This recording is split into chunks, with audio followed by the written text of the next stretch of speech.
आज का जो हमारा लेक्चर रहेगा पर्यावरण एवं पारिस्थितिकी तंत्र के अंतर्गत जो पारिस्थितिक तंत्र के जो जैविक एवं अजैविक घटक होते हैं उसके अंतर्गत जो स्वपोषी और परपोषी जो होते हैं वो किस प्रकार से एक दूसरे पे डिपेंडेंसी रखते हुए अपने जीवन को सर्वाइव करते हैं और अपने भोजन के निर्माण के लिए एक दूसरे पर कैसे निर्भर होते हैं। तो इससे पहले जो पारिस्थितिकी शब्द का जो प्रयोग किया था वो अगर देखा जाए तो कल के लेक्चर में हमने आपको जैविक मंडल के संदर्भ में बताया था। इसके बाद में इकोटोन संक्रमणिका एवं कोर के संदर्भ में बताया था कि किस प्रकार से पारिस्थितिक के दो पारिस्थितिक तंत्र होते हैं जैसे स्थल मंडल और जल मंडल हुआ, उनके बीच में जो कोर जोन होता है वो काफ़ी जैव विविधता भरा हुआ होता है। ठीक है, और उसी के साथ साथ में हमने संक्रमणिका के विषय में बताया था कि संक्रमणिका क्या होती है कि जो स्थल मंडल के अंतर्गत जो घास का अपना एक समुदाय होता है, उसी प्रकार से एक वन का समुदाय होता है, उनके बीच में एक संघर्ष की जो स्थिति एक क्षेत्र होता है, संक्रमण जोन का क्षेत्र होता है, मध्यम का जो क्षेत्र होता है वो एक्चुअली में क्या होता है, संक्रमणिका का क्षेत्र होता है। ठीक है, तो बात यहाँ पे आती है कि पारिस्थितिकी शब्द का प्रयोग किसने किया, पारिस्थितिक तंत्र का प्रयोग किसने किया, तो इस संदर्भ में हम आज जान लेते हैं। फिर इसके अंतरूनी हम विषयों को और थोड़ा सा गहन से समझने का प्रयास करेंगे।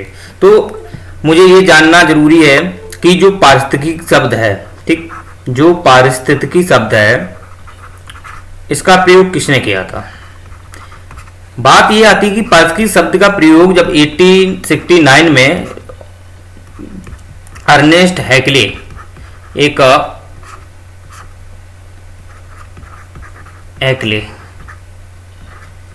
जलवायुवेत्ता थे, ये अर्नेस्ट हैकले ने ही सबसे पहले पारिस्थितिकी शब्द का प्रयोग किया था। लेकिन उन्होंने पारिस्थितिकी शब्द का इकोलॉजी में प्रयोग ना करके ओकोलॉजी शब्द का प्रयोग किया था। क्या किया था, ओक्योलॉजी। ठीक, ओक्योलॉजी शब्द का प्रयोग किया था जिसका अर्थ होता है, लॉजी का मतलब अध्ययन करना, ठीक, और जो ओकियो का शब्द था रहने का स्थान। अर्थात जो जैविक और अजैविक घटक होते हैं उनके बीच में जो एक इंटरेक्शन बनता है और इंटरेक्शन के तहत जो उसमें नियमित रूप से जो कार्यप्रणाली जो सिस्टम होता है, जो अपने आप एक दूसरे पे जो एक प्राथमिकता रखते हैं, अपने कार्य करने की गुणवत्ता रखते हैं, तो उसमें क्या होता है, उसका जो अध्ययन होता है वो किसमें किया जाता है, ओक्योलॉजी में। लेकिन उन्होंने बाद में ही ओक्योलॉजी को इकोलॉजी शब्द का प्रयोग किया था। ठीक है, तो उन्होंने केवल पारिस्थितिकी शब्द का प्रयोग किया था। ठीक है, लेकिन बाद में क्या हुआ कि 1935 में एक वैज्ञानिक और थे जिनका नाम था टेंसले। जो टेंसले थे, टेंसले ने ही सबसे पहले पारिस्थितिक तंत्र का प्रयोग किया था। ठीक, जो पारिस्थितिकी तंत्र है इस शब्द का प्रयोग टेंसले ने किया था 1935 में। इन्होंने क्या बोला था कि जो पारिस्थितिकी है वो जैविक एवं अजैविक घटकों से मिलकर बनी है। जैविक यानी कि बायोटिक और अजैविक घटकों से मिलकर बनी है। ठीक, जो जैविक और अजैविक घटक हैं इनके बीच क्या है, एक अंतर स्थापित होता है, यानी इंटरेक्शन होता है। वो इंटरेक्शन क्या होता है कि किसी भी एक जीव और दूसरे कोई अजैविक घटक का कोई एक पेड़ पौधे कोई भी जैसे कि वन मृदा ले सकते हैं। तो जैविक और अजैविक घटकों के बीच जो इंटरेक्शन होता है उसी इंटरेक्शन से ही क्या होता है कि एक परस्पर संबंध बनता है। तो परस्पर संबंध में वो एक दूसरे पे अपना डिपेंडेंसी रखते हैं, एक दूसरे पे निर्भरता रखते हैं और अपने जीवन को सर्वाइव करने के लिए वो नियमित रूप से इन पे डिपेंड रहते हैं। तो इनके बीच जो पारिस्थितिक तंत्र है वो जैविक एवं अजैविक घटकों के बीच अंतर को स्थापित करने की प्रक्रिया है। ठीक है, उसे बोलते हैं पारिस्थितिक तंत्र। लेकिन जैविक और अजैविक घटकों में भी क्या होता है कि इनके जो अपने अपने गुण धर्म होते हैं वो अलग अलग होते हैं और इन गुण धर्मों के आधार पर भी इनको हम डिसाइड करते हैं। ठीक है, तो लेकिन इनके बीच में जो कॉन्ट्रैक्ट होता है, इंट्रक्शन होता है, वो एक्चुअली में एक दूसरे पर निर्भरता पे डिपेंड करता है, ठीक है।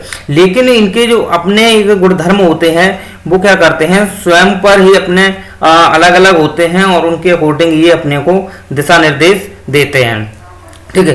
तो हमारा जो मतलब था कि जो पारिस्थितिक तंत्र है, पारिस्थितिक तंत्र में ही जैविक एवं अजैविक घटकों को हम पढ़ते हैं।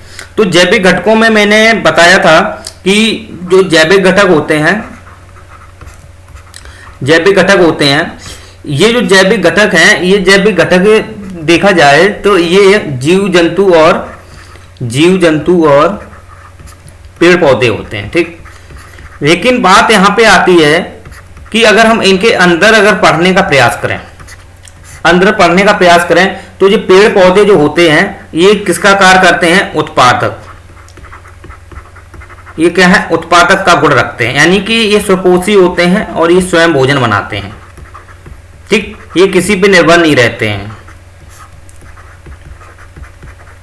हाँ, कुछ जीव भी होते हैं जो स्वयं भोजन बनाते हैं, जैसे कि मैंने बताया था साइनोबैक्टीरिया हुआ, समुद्री घोंघा हुआ, ये जो है इनके अंदर भी क्लोरोफिल पाया जाता है, ये भी स्वयं भोजन बनाते हैं। लेकिन जो मेन उत्पादकता के जो गुण रखते हैं वो रखते कौन है, पेड़ पौधे। तो ये क्या करते हैं कि अपना स्वयं भोजन किस प्रकार से बनाते हैं, ये जलवायु से क्या, वायु से क्या लेते हैं, CO2, ठीक, जड़ों के माध्यम से H2O, और ये फोटोसिंथेटिक क्रिया के माध्यम से, या बोल सकते हैं क्लोरोफिल की प्रधानता या क्लोरोफिल की आवश्यकता पर, ठीक, ये एक्टिवेट होते हैं, ठीक। क्लोरोफिल जो होता है वो 4000 से 8000 जो एंगस्ट्रॉम होता है उनके बीच एक ये जो प्रकाश का जो दृश्य प्रकाश है उसका ये जो प्रकाश होता है वो 4000 से 8000 एंगस्ट्रॉम होता है। इनके बीच ही क्लोरोफिल एक्टिवेट होता है, और इनकी क्लोरोफिल एक्टिवेट जब होता है तो ये क्या करते हैं, पेड़ पौधे CO2 वायु से लेते हैं और H2O लेते हैं, जल, ठीक। तो ये क्या बना लेते हैं, भोजन बना लेते हैं, यानी कि एक भोज्य पदार्थ बना लेते हैं, C6H12O6 प्लस ऑक्सीजन, ठीक। तो इस प्रकार से आप समझ सकते हैं कि ये जो भोज्य पदार्थ है ये कैसे बना, CO2 और H2O की एक रासायनिक जो सूत्र के माध्यम से क्लोरोफिल की आवश्यकता में या प्रधानता में भोजन बनाते हैं। और यही जो भोज्य पदार्थ होता है, ये भोज्य पदार्थ कई रूप में हो सकता है, ठीक। ये भोज्य पदार्थ देखा जाए तो ये सेलुलोज में भी हो सकता है, ठीक, और देखा जाए स्टार्च में हो सकता है, सुक्रोज में हो सकता है। तो ये जो सेलुलोज हुआ, स्टार्च हुआ, सुक्रोज हुआ, ये अलग अलग है। हमारे जो पेड़ पौधे होते हैं उनमें ये क्या होता है, अपने को संचित होता चला जाता है, ठीक है। तो लेकिन जब यही ग्लूकोज सेलुलोज हुआ, स्टार्च हुआ, सुक्रोज हुआ, ये जो संचित पदार्थ होते हैं ये हमारे क्या होते हैं, पेड़ पौधे क्या करते हैं, संचित करते हैं। लेकिन ये क्या करते हैं कि अपनी जो उन्होंने भोजन बनाया है उसका अपना कुछ भाग ही ये क्या कर पाते हैं, खपत कर पाते हैं, ठीक है।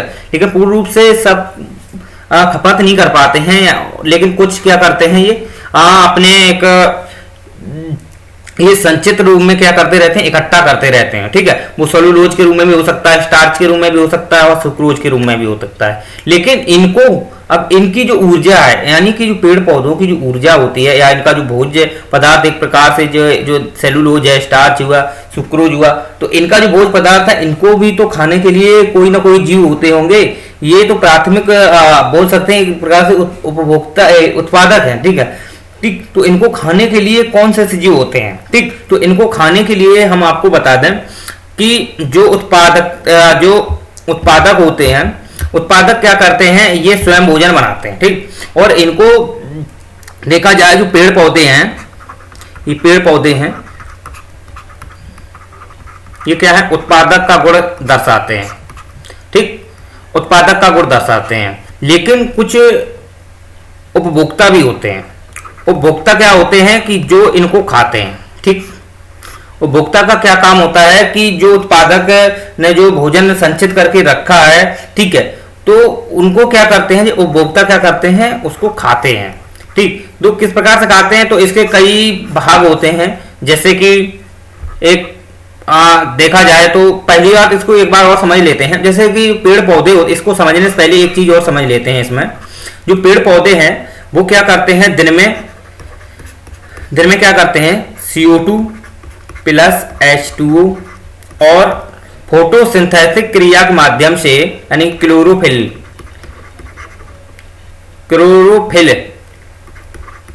क्लोरोफिल की सहायता से ये क्या बनाते हैं, भोजन बनाते हैं। ठीक, सूर्य के प्रकाश में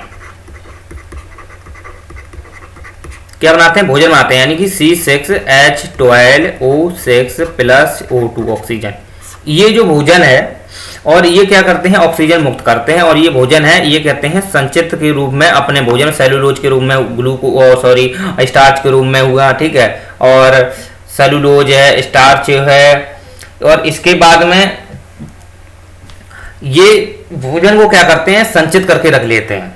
तो इनको खाने के लिए भी उपभोक्ता जो होते हैं, वो जैसे प्राथमिक उपभोक्ता होते हैं, प्राथमिक उपभोक्ता खाने वाले द्वितीय उपभोक्ता होते हैं, तृतीय उपभोक्ता प्रथम उपभोक्ता खाने वाले तृतीय उपभोक्ता होते हैं। तो इस प्रकार से इनको भी खाने के लिए एक पूरा एक नियम होता है, एक रूपता जैसा एक नियम होता है। वो हम आगे आपको कंफर्म करके बताएंगे, डिसाइड करेंगे कि कैसे क्या मतलब करते हैं, खाते हैं। तो इससे पहले हम ये समझ लेते हैं, ये तो इन्होंने भोजन बनाया, ठीक, लेकिन यही भोजन क्या करते हैं, वो रात में क्या करते हैं, यही भोजन का वो क्या करते हैं, दहन। यही भोजन का क्या करते हैं, वो दहन। जब भोजन का दहन करते हैं तो C6, ठीक, H12O6 प्लस O2, और ये क्या करते हैं, दहन, तो क्या मुक्त करते हैं, CO2 करते हैं प्लस H2O। और इसके बाद जो ATP के जो अणु होते हैं, ठीक, एडोसिन ट्राइफॉस्फेट, इसे बोलते हैं ऊर्जा के अणु। यही क्या करते हैं, ऊर्जा मुक्त करते हैं और ऊर्जा का निर्माण भी करते हैं। ठीक, तो इस प्रकार से आप देख सकते हैं कि जो भोजन का जब ये दहन करते हैं, ठीक, भोजन का निर्माण करते हैं, फिर रात में भोजन का जो दहन करते हैं, फिर ऑक्सीजन का भी लेते हैं। तो इसी प्रकार से बोलते हैं कि पेड़ पौधों के नीचे नहीं सोना चाहिए, या हो सकता है कि उस टाइम मृत्यु भी हो जाए। तो इस प्रकार से आपको समझना चाहिए कि जो पेड़ पौधे हैं वो रात में क्या करते हैं, ऑक्सीजन को ग्रहण करते हैं और अपनी ऊर्जा को मुक्त करते हैं, यानी ऊर्जा का निर्माण भी करते हैं। तो इस प्रकार से समझ सकते हैं कि जो CO2 जिस टाइम वो लेते हैं, फिर बाद में CO2 भी छोड़ते हैं, हम भी CO2 छोड़ते हैं, तो CO2 की जो प्रधानता होती है वो रात में काफी मात्रा में वृद्धि हो जाती है। तो इससे क्या है कि घुटन जैसी स्थिति बनती है। तो पेड़ पौधों के नीचे आप लोगों को या किसी को भी इस प्रकार से नहीं सोना चाहिए, क्योंकि हो सकता है कि मृत्यु की संभावना बन जाए, क्योंकि पेड़ पौधे भी क्या करते हैं, रात में ऑक्सीजन ग्रहण करते हैं। तो इस प्रकार से हम समझ सकते हैं कि पेड़ पौधे किस प्रकार से अपने जीवन को सर्वाइव करने के लिए या अपने को स्वयं को डेवलप करने के लिए कौन कौन से मुख्य कारक को अपनाते हैं, कौन कौन से ऐसे प्रकारों को अपनाते हैं जिनके माध्यम से ये अपने जीवन को भी विकसित करते हैं। ठीक है, साथ ही अन्य जो उपभोक्ता होते हैं उनको भी ये भोजन प्रदान करते हैं। ठीक है, तो अब बात आती है कि जो उपभोक्ता होते हैं वो क्या होते हैं। तो सबसे अब पहली बात उत्पादक के विषय में हमने समझ लिया। जो उत्पादक होते हैं वो होते हैं पेड़ पौधे। उत्पादक कौन होते हैं, पेड़ और पौधे। ये क्या करते हैं, केवल भोजन का निर्माण करते हैं और संचित रूप में भोज्य पदार्थ अपने पास रखते हैं, सेल्यूलोज के रूप में, स्टार्च के रूप में। ठीक है, तो यही भोजन जो होता है, ये भोजन के जब ये रात में दहन करते हैं, रात में दहन करके ऊर्जा का निर्माण करते हैं, तो ये कुछ अपने संचित रूप में पदार्थ रखते हैं, कुछ अपने को खपत कर लेते हैं अपने विकसित करने में, कुछ जो रख लेते हैं भोज्य पदार्थ। और यही जो भोज्य पदार्थ होते हैं उनको खाने वाले कुछ होते हैं उपभोक्ता। ठीक, उपभोक्ता। उपभोक्ता कितने प्रकार के होते हैं, जैसे कि प्राथमिक उपभोक्ता हुआ, द्वितीयक हुआ, ठीक, तृतीयक हुआ। तो इस प्रकार से आप देख सकते हो कि जो पेड़ पौधे जो होते हैं उत्पादक होते हैं, इनको खाने के लिए उपभोक्ता होते हैं। जैसे प्राथमिक उपभोक्ता हुआ, ठीक, द्वितीय उपभोक्ता हुआ। तो प्राथमिक और द्वितीय उपभोक्ता जो होते हैं वो क्या करते हैं, वो उत्पादक को भी खाते हैं, ठीक, और जो द्वितीय उपभोक्ता है वो उत्पादक को भी खा लेता है और प्राथमिक उपभोक्ता को भी खा लेता है। वो किस प्रकार से खा लेता है, हम इस प्रकार आपको समझाते हैं। देखिए क्या क्या होता है कि जो वे उपभोक्ता होते हैं यानी कि प्राथमिक उपभोक्ता में हम जैसे ले लेते हैं शाकाहारी जीव। प्राथमिक उपभोक्ता में कौन आते हैं, शाकाहारी जीव आते हैं।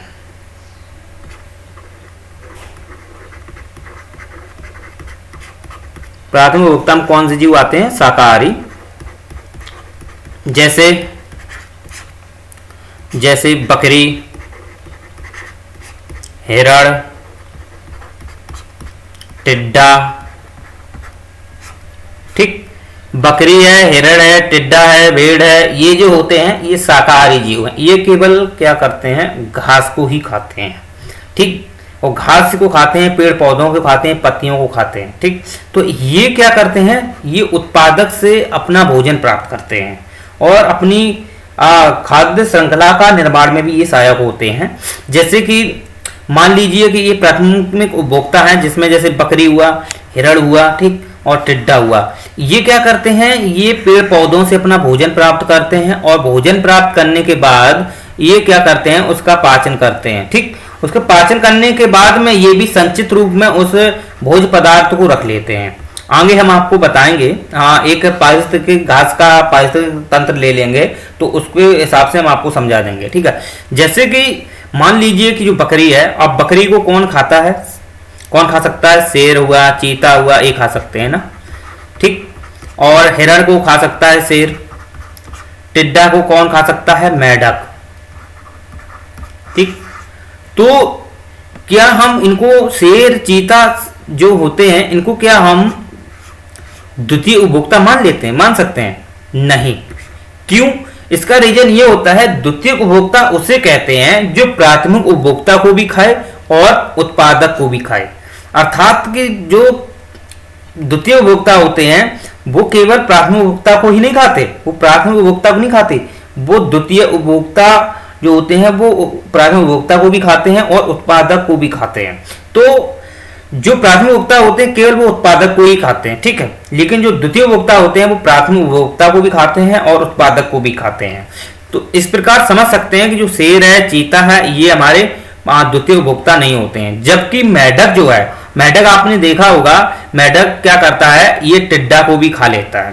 तो जो ये देखा जाए तो टिड्डा को भी खा लेता है और ये घास को भी खाता है। तो इस प्रकार समझ सकते हैं कि जो द्वितीय उपभोक्ता होते हैं, पहले हम इसको स्पष्ट से समझ लेते हैं। जैसे मान लीजिए कि ये पेड़ पौधे हैं, ठीक, ये पेड़ पौधे हैं, इनको खाने वाले कौन हुए, टिड्डा।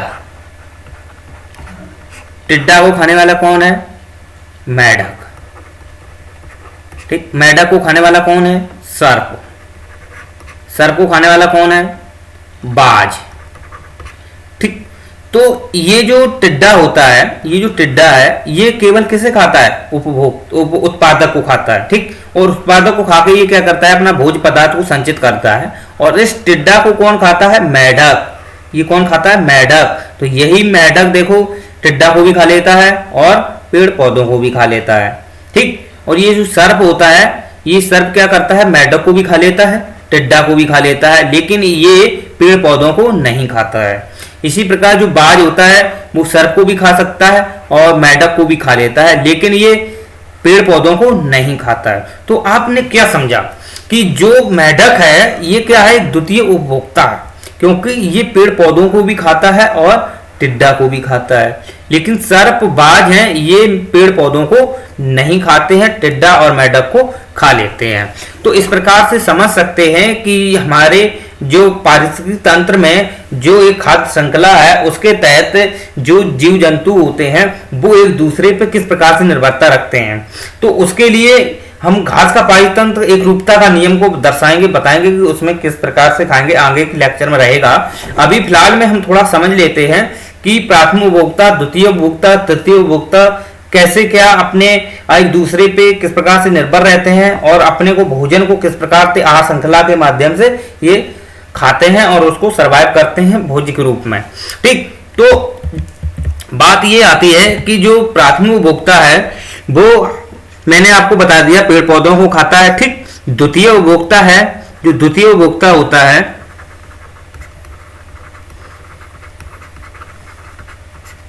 जो द्वितीय उपभोक्ता है वो कैसे खाता है? वो खाते हैं उत्पादक यानी कि पेड़ पौधों को प्लस प्राथमिक उपभोक्ता।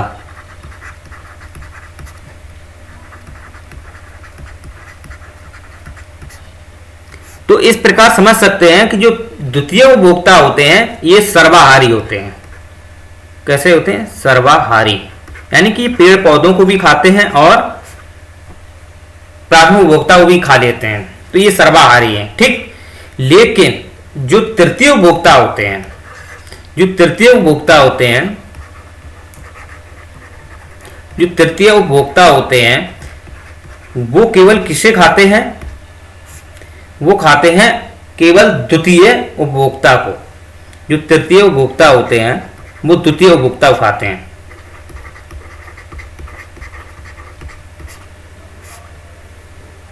तृतीय उपभोक्ता है वो द्वितीय उपभोक्ता को भी खा लेते हैं शायद, और प्रथम उपभोक्ता को भी खा लेते हैं। जैसे प्राथमिक उपभोक्ता को मैंने आपको बताया था, जैसे बकरी है, ठीक, हिरण है, टिड्डे हैं, ठीक, ये बकरी हिरण टिड्डे हैं, ठीक। और जबकि द्वितीय उपभोक्ता में क्या था? मेंढक है, ठीक।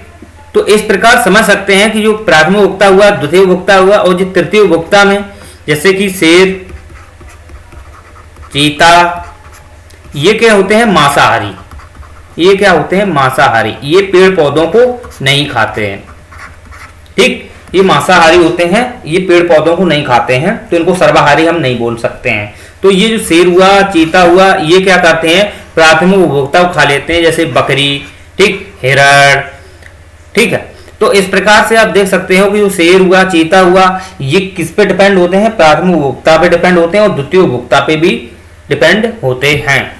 तो आप लोगों ने क्या समझा कि कोई भी खाद्य श्रृंखला होती है, ठीक, उसके तहत देखा जाए तो डिपेंडेंसी के अंतर्गत जो उपभोक्ता होते हैं वो किस प्रकार से एक दूसरे पर निर्भर होकर के एक दूसरे पर अपना भोज्य पदार्थ के रूप में उनको अपना एक भोजन के रूप में बनाते हैं, उसे खा लेते हैं।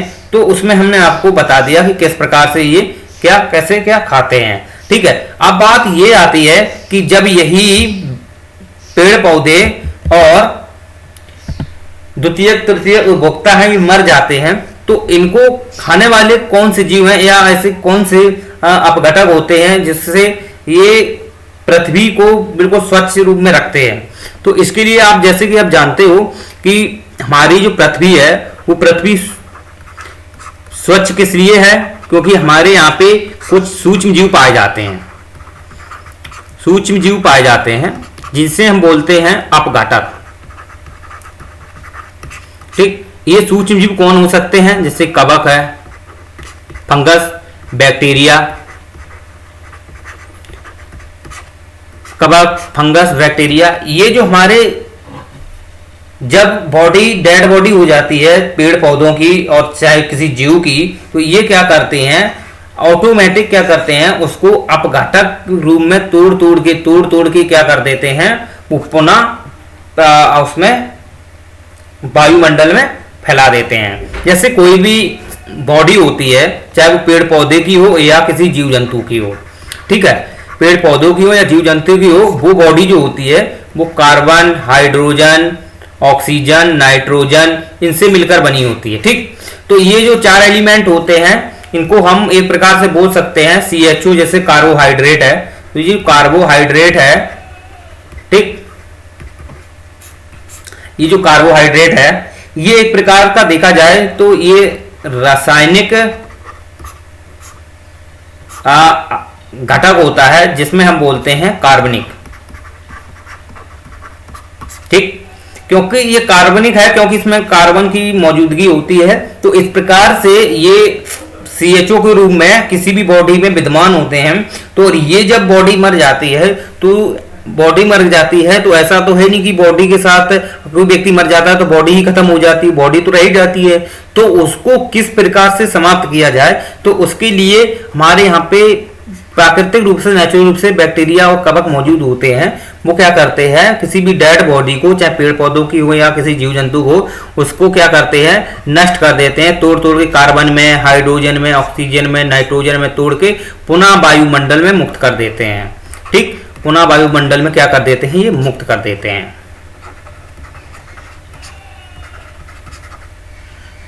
तो इस प्रकार से समझ सकते हैं, ठीक, कि जो अपघटक होते हैं वो क्या करते हैं, जो डेड बॉडी होती है उसको तोड़ तोड़ के पुनः वायुमंडल में फैला देते हैं और वहीं पुनः विलीन कर देते हैं। तो इस प्रकार से हम समझ सकते हैं कि कोई भी जीव जंतु है या पेड़ पौधा है, उसमें जो अपना कार्य करने की क्षमता होती है, जब वो समाप्त हो जाती है तो उसको जो डेड होती है उसको किस प्रकार से खत्म किया जाए, उसके लिए ये जो पृथ्वी के स्वच्छ रूप में जो सूक्ष्म जीव होते हैं, जिन्हें अपघटक बोलते हैं, ये क्या करते हैं, किण्वन, इनको हम बोलते हैं किण्वन, किण्वन क्रिया करते हैं। ये जो अपघटक होते हैं, ये कवक और बैक्टीरिया, ये किण्वन क्रिया के माध्यम से इनको कार्बन में, हाइड्रोजन में, नाइट्रोजन में, ऑक्सीजन में तोड़ के पुनः प्रकृति में मिला देते हैं। तो इस प्रकार से हम समझ सकते हैं कि हमारे जो लेक्चर था आज का इतना ही था, लेकिन थोड़ा और इसमें हम समझ लेते हैं, कुछ पॉइंट और हैं इसमें। कुछ पॉइंट हैं जैसे कि जो बायोमास होता है, ठीक, जो बायोमास होता है पेड़ पौधों में, जो बायोमास होता है, इस बायोमास को जो उपभोक्ता हुआ, ठीक, या द्वितीय उपभोक्ता हुआ, प्रथम उपभोक्ता हुआ, तृतीय उपभोक्ता हुआ, ये एक दूसरे पे क्या करते हैं, एक रूपता के आधार पर ये भोज्य पदार्थ को संचित करते हैं। जैसे मान लीजिए कि एक पारितंत्र हम ले लेते हैं, जैसे घास का है। अगर हम घास का पारितंत्र की बात करें, घास के पारितंत्र में कौन से जीव मौजूद होते हैं, जैसे पेड़ पौधे होते हैं, जैविक घटक, ठीक, पेड़ पौधे हैं, इसमें देखा जाए तो टिड्डा है, मेढक है, ठीक, मेढक के देखा जाए तो सर्प है, सर्प में बाज बोल सकते हैं या मोर, ठीक। तो ये कौन सा पारिस्थितिक है, ये घास का है, केवल घास का है, ठीक। तो घास का जो पारितंत्र है, घास का जो पारिस्थितिक तंत्र है, उसमें देखा जाए जो पेड़ पौधे हुए, ठीक, ये कौन होते हैं, उत्पादक, ये कौन है, टिड्डा, प्राथमिक उपभोक्ता, ये कौन है, तृतीय उपभोक्ता, ठीक, द्वितीय उपभोक्ता मेढक, ठीक, और ये सर्प जो है, ये देखा जाए तो तृतीय उपभोक्ता के अंतर्गत आते हैं, ठीक। ये तो एक घास के पारितंत्र में जिस हिसाब से हम समझ सकते हैं कि कोई भी जीव है या कोई भी पेड़ पौधे हैं, ये अपने पे किस प्रकार से निर्भर रहते हैं, एक दूसरे पे, अपनी खाद्य श्रृंखला पे एक दूसरे पे ही निर्भर रहते हैं। अर्थात कि अगर पेड़ पौधों की कमी हो जाए तो ये टिड्डा भूखकर मर जाएगा, और ये जब मर जाएंगे तो मेढक भूखे मर जाएंगे, ये मर जाएंगे तो सर्प भी भूखा मरेगा, सर्प क्या खाएगा, ये मर जाएगा तो बाज मोर क्या खाएगा, भी भूखे मर जाएंगे। तो आप समझ सकते हो कि कोई भी पारितंत्र होता है, वो पारितंत्र होता है, वो किस पे निर्भर करता है, पेड़ और पौधों पर, ठीक, क्योंकि मेन हमारा जो कंपोनेंट है वो क्या है, पेड़ और पौधे हैं, और पेड़ पौधे ही क्या करते हैं, अपने संचित भोज्य पदार्थ को दूसरे प्राथमिक उपभोक्ताओं को क्या करते हैं, स्थानांतरण करते हैं, उनको प्रदान करते हैं। तो इसमें कुछ देखा जाए तो इसी में हम कुछ और समझ लेते हैं, जैसे रासायनिक घटक के संदर्भ में और समझ लेते हैं थोड़ा। जो रासायनिक घटक होते हैं, रासायनिक घटक में कुछ घटक होते हैं, जैसे कि कार्बनिक हुआ और अकार्बनिक होगा। कार्बनिक घटक में आपने जैसे अभी बताया था, कार्बोहाइड्रेट, ठीक, वसा, प्रोटीन, ये क्या है, ये कार्बनिक घटक, कार्बनिक रासायनिक घटक होते हैं। जबकि अकार्बनिक जो घटक होते हैं इसमें जैसे सूर्य का प्रकाश, ठीक, चट्टान, सूर्य का प्रकाश का कोई सूत्र होता है? नहीं होता है। चट्टान का कोई सूत्र होता है? नहीं होता है। लेकिन चट्टान में जो खनिज पदार्थ पाए जाते हैं उनका अपना एक होता है, लेकिन चट्टान का कोई सूत्र नहीं होता है। इसी प्रकार से देख सकते हो कि पर्वत है, पठार है, मैदान है, ये सभी क्या हैं? ये एक्चुअली में अकार्बनिक घटक हैं, अकार्बनिक रासायनिक घटक हैं। जबकि कार्बनिक कौन है? जिसमें कार्बन की मात्रा विद्यमान होती है, जिसमें कार्बोहाइड्रेट हुआ, वसा हुआ, प्रोटीन हुआ।